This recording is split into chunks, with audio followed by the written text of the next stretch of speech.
Turėjau tą tokį stereotipą, kad amerikonai visi fake, jie tokie nuostabūs žmonės. Kokias jausmus tau sukelia prisiminimas Čikagos? Pačius geriausius, tai buvo tikrai vienas nuostabiausių chapter of my life.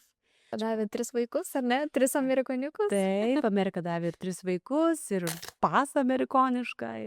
Ir šiaip daug patirties tos gyvenimiškos, daug žmonių labai sutiktų, nuostabių, tikrai daug ką. Amerikai aš labai dėkinga už viską. Prieš atvykstant čia į šitą studiją, įrašant Čikagėlės podcastą, iš tikrųjų pati buvau podcaste kaip svečias ir manęs paklausė klausimo, kaip tavo mąstymas pasikeitė gyvenant Čikagoje, kas galbūt nebūtų pasikeitę, galbūt kažko nebūtum suvokęs, jeigu visą laiką būtum pasilikusi, tarkim, gyventi Lietuvoje. Ar buvo kažkas, kad konkrečiai tau labai įsiminė, kad pakeitė tavo mąstyseną, tavo požiūrį į kažką, būtent ta aplinka gyvenant Amerikoje? Aš manau, tapau daug draugiškesnė. Tokia, kad, lengviau bendrauti su visais, tokie labiau priimanti žmonės.